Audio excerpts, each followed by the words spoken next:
Last time on Shadow Peace, the Strawhat Pirates arrived on the island of the Holy Province Kingdom, led by King Elisabello II, also known as the Yonko Slayer. As expected, a mass panic broke out on the island, but the trust in their king only made them evacuate to their own homes and not leave the island. You might have expected the two parties to welcome each other. After all, they entered an alliance back on Dressrosa. However, Elisabello and Dagama seem to have come to the decision to break that alliance down. Since their battle against Doflamingo, Elisabello reflected a lot on himself and improved his King Punch to an even higher level. Having pre-charged the massive punch, all he had to do was stall Gecko Maria just a tiny bit longer. This resulted in him having to dodge multiple shadow arrows, some scraping his body and making him bleed, but that wasn't enough to stop him. His determination was unwavering, and then the King Punch landed, showing his strength only appearing when two Yonkos clash against each other, but this time all by himself. The path of destruction from this attack reached all the way to the ocean, and knocked the Shadow Emperor out in a singular hit. Obviously, the pirates reacted as shocked as possible. This was much greater than anything they could have ever expected. With no other option, they followed Elisabello and Dagama to the place where they would be judged. And that place is not the castle. Instead, it is an impressive cathedral, only built very recently. Here the apostle of the religion of the Holy Province Kingdom will determine how the situation should be dealt with. On what can only be called a throne, a menacing figure sits, leaning his face on his fist. In front of him, Elisabello kneels on the ground, and the Strawhat Pirates stand behind the king. I apologize to the apostle. I should have greeted you like this much earlier. How will we proceed with the situation, and what brings you to my island at this point of time to begin with? Elisabello shows clearly that he respects the religious leader, but it is still a very casual way to talk. A short moment of silence fills the massive holy place before the apostle starts to talk.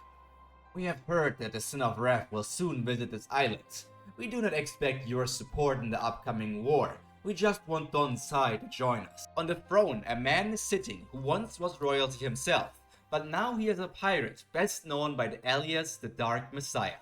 This whole thing was just a play to fool a citizen of the Province Kingdom. The alliance was never broken, and the religion is built around Absalom and Hisanashi, even though Elisabello doesn't know Hisanashi just yet. Even the Conqueror's energy felt was all done by Moria himself.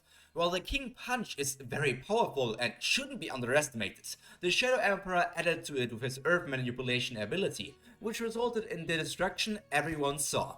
At some points, the acting of the Strawhat Pirates was like in a bad play, but luckily enough, no one noticed because they were so scared from the appearance of pirates. And now they all gathered in the holy place of Prudence. Don Sai and his people will arrive for the festival in 2 days. I will do my utmost to make you feel comfortable while you wait. Elisabello may be a king, but his belief in the Dark Messiah is just as important. Yes, I have a way for you to enjoy the festival as well. Dagama, call Anastasius to the cathedral right now. Yes, my king. Before any of the Strawhat Pirates can even say anything in response, the round tactician of the king rushes away. None of the pirates knew that a festival was being prepared, but if they are already here, why not enjoy themselves one last time before they will fight against the Blackbeard pirates? Now that there are no more eyes from the public on them, they can show their true selves. Like always when they meet one of their allies, they have to explain how Moria is still alive, introduce the goddess Hisanashi for this religion of the Province Kingdom, and also wait for Dagama and this Anastasius person to return. Elisabello just has this stupid grin on his face the entire time they are waiting. He's learning everything that happened since Dressrosa.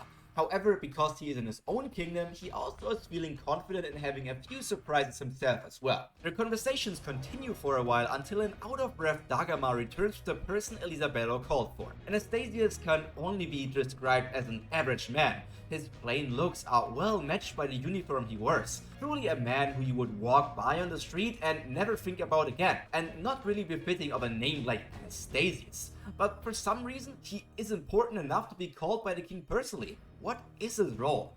As soon as he stands in front of Elisabello, he waves his hand, casually greeting even the menacing pirate without an ounce of nervousness coming from him. Yo boss, what did you call me for? Do I need to take care of these guys?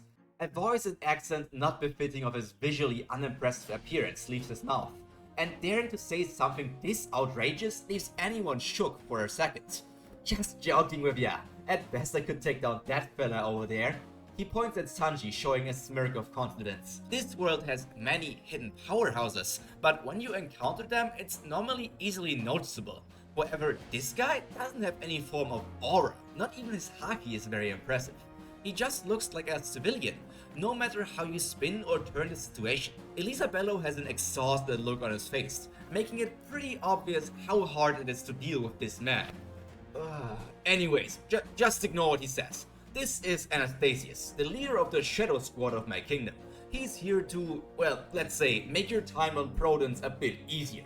The Strawhat Pirates are by no means intimidated by Anastasius, but his perplexing personality still affects them. Sanji has grown much more powerful in the few months he spent with the Strawhat Pirates, and also the time he spent training under Katakuri, so somebody looking down on him annoys him, very much so, which results in him being the first to speak up. I don't know how this wimp can help us in any way. Maybe we should just stay at the Strawhat until the Sin of Wrath arrives. Let's just go. After Sanji finishes talking, the shadow of the Holy Proland's kingdom approaches him. Knowing that he won't attack, Sanji remains peaceful for now. Things change, however, when Anastasius puts his hand on Sanji's shoulder. You don't think I can help you?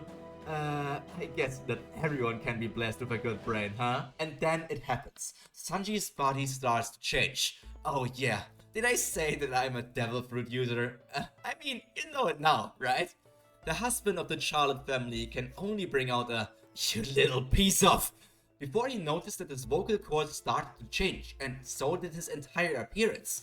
At first, he only grows 1 centimeter in height, then his hair gets shorter and shorter before changing to a green color. Over one of his eyes a scar forms, and his entire facial structure gets reformed. Even his clothing are changing to something different. Now he's wearing dark green pants and black sandals. Over his open chest, that also has a massive battle wound now, he wears a long green cloak with a light green haramaki around his waist. In all of the glass from the cathedral, Sanji sees a reflection of his new appearance, and his face only shows one thing: disgust. Ew! What the hell did you turn me into? This is the most hideous thing I have seen in my entire life! I hate it so much!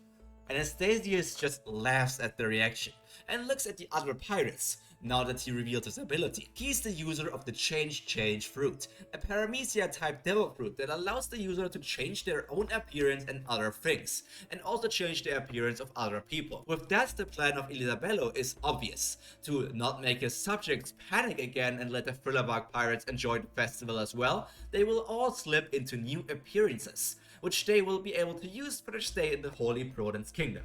Especially Liv and Bronya are getting excited to see how their temporary appearances will look like. So when Anastasius goes to each crew member one by one and activates his powers, they smile like a child waiting for its birthday presents. Tomorrow they will all have a casual day in the Proland's kingdom, and the day after that Don Sai will arrive. Now the Holy Proland's kingdom arc can fully start. Yes, I did attempt to fool you, but it was quite obvious that the situation was a bit weird. What will our pirate crew do disguised as other people? And what will they look like anyways? Type your predictions in the comments. But for now, that is all from me for today. All that's left to be said is stay happy, stay healthy, and most importantly, stay cultured. Pyro out. Bye!